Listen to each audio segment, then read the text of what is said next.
welcome to Behind the Bar with Paul Star, brought to you by William Hill, the proud sponsor of the World Darts Championships. The elite PDC players head off to Australia, but we don't want to be there because we're joined on here by no other than Mace the Ace, Chris Mason. How you doing, Chris?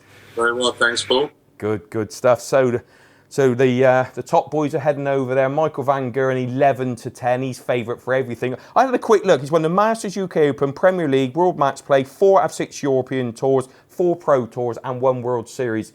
It's only August, Chris. Yeah, I wouldn't mind being about 20 grand behind him in the bank balance department. That's for sure. My goodness, yeah, he's been very, very dominant, and rightly slow. In my opinion, he's been throwing the best darts. So.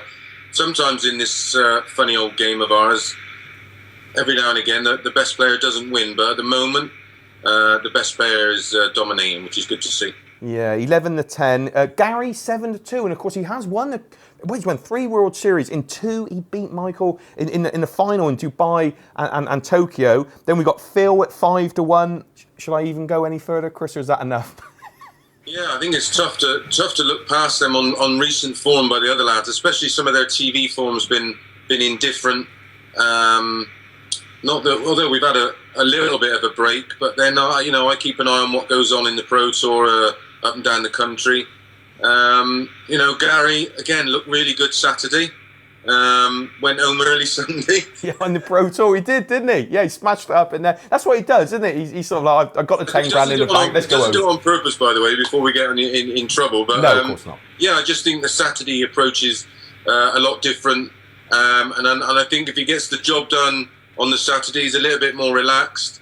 And I think he lost to Chris Dobie on the Sunday, didn't he? Yeah, and is it, would you say like the stamina as well? Because obviously he's not an old man, my God, but it's a long day. Those Pro Tours, they're in at 10, aren't they? Half 10 in there. They got all the way through till 6. It's a long time. I think Mer King's in there for about 7:30, or he camps there from the night before. Yeah, it is tough going. Of course, back in our day, in some of them before the UK Opens, some of them you get 200 plus, so it was a mega long day. But I think as well, what we got to remember is the standard now is so much higher from the very first round, and to win one of them, that does take some stamina, and it doesn't surprise me because also when you try to come down after that great day on a Saturday, it's hard to get some genuine sleep because you're still thinking about it, you're still hyped. But apparently the game on the Sunday he lost against Chris Dobie was something else, and he's another young player that will be making big strides over the next 12 to 18 months, in my opinion. Yeah. So would you? So you're going to go 7-2, Gary, 11-10, MVG, or how about 5-1, the power? Yeah, at some point Phil has got to, find that gear we know he's capable of, or. Is it genuine? It's hard to say it's the end when he's having tournament averages of around 100. But the game has changed. The game's moved on. Like we've discussed in the past, when we wanted, 161, 164, 167, 170, he was having one dart at a double. And then sort of more or less knowing he was going to come back and have another 3. Where nowadays the lads, he can't outscore them like he used to.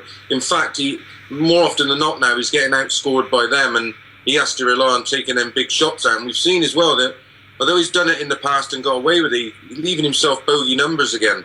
Yeah. 159s, 162s, 163s, when he does have that option of, say, for example, hitting an 18 to leave a shot, and he's staying on the 20 or going incorrectly to the 19. But I just can't see that he's not going to win another one with the level he's still playing at. But it's obviously very difficult because he hasn't won one with all the players in it for, I think it's over 2 years now. Yeah, for a major. So how about then? How about a little bit of 5-1 then, Phil? 5-1 to reigning. I think there's definitely value there. I think it, no disrespect to the other lads, but very few of them have showed me any reason to, go with them at the moment. I think you've got to look at Michael, and I think you've got to look at Gary. I think if I was going to have a big wedge, it'd be on Michael, a little saver on Gary, and then an outside punt on Phil. And I think you may get depending how the draw works out with the seedings, 3 of the last 4 right there. Yeah, that's true. Now, of course, the Champions League are done. They've done the 2 groups there. That's in September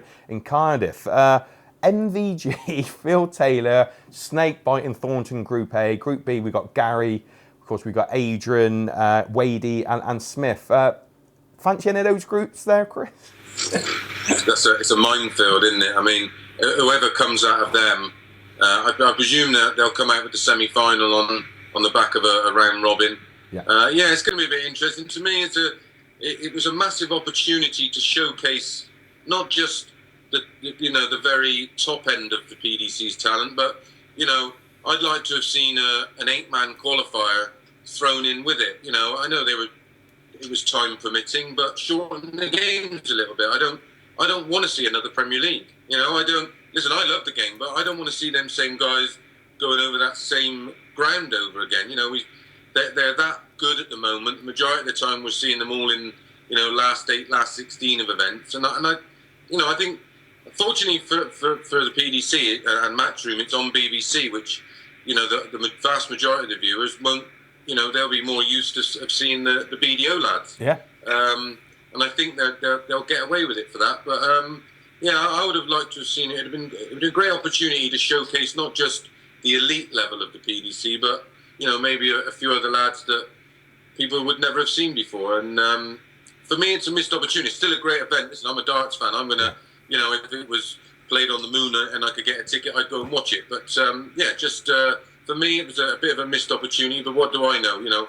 Barry continues to do what he does with the game, and year on year, the prize money is increasing. Instead of the guys, back in my day, it was BMXs and maybe the odd BMW. Now it's Bentleys. Yeah, so he's doing something right. That's right. Well, we've seen that at the PDC Invitational Fishing Championship. They're all turning up in these wonderful cards, and there's my Vauxhall Vectra. That's it. Hey, forget the darts. The most important thing, Chris, you're looking well there. There's been a lot of time spent at the gym. Look at those. What's going on? It's hard work. It's when you're in your 40s, it's certainly a lot different to doing it in your 20s. But it's just part of my plan that maybe next year I might be thinking about playing a little bit more competitive darts rather than the exhibition stuff, which we also do a lot together. And it almost feels sometimes that my exhibition schedule is heavier than what it would be if I was back playing. So I just want to, I think it's important when you get a bit older to get yourself in a bit better shape. Can't do me any harm anyway. And of course, I've got these big matches with Warner coming up soon down at Butlin. So I've got to be in shape for him because I've heard he's lost a bit of weight himself. Yeah, looking well. Of course, that's right before the Players' Championship on the Thursday night. Oh, I tell you what, with Bobby and Eric, how good's that going to be? Yeah, it's going to be a massive night.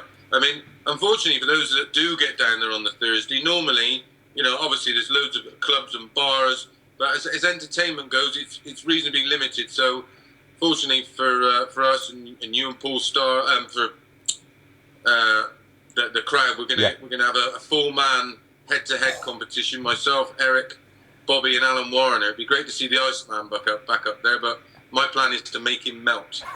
That's it. What a way to end, Chris. Thank you so much for your time, mate. And I'm sure we'll catch up in the next couple of weeks.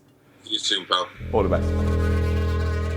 Great to catch up with Mace the Ace there, Chris Mason. So maybe 5-1 on Phil Taylor winning there in Sydney. I also spoke to Rod Harrington a couple of days ago, and he says that even though Gary has won 3 World Series and 2 finals against Michael, he thinks Michael might just edge out Gary in the final. That's Michael there, 11-10. Well, thanks for joining us on Tongues and Tales, ladies and gentlemen. Don't forget to subscribe to our YouTube channel. It's free. Like our Facebook page and follow us on Twitter, and join us next week on more Behind the Bar with Paul Star, brought to you by William Hill, the proud sponsor of the World Darts Championship.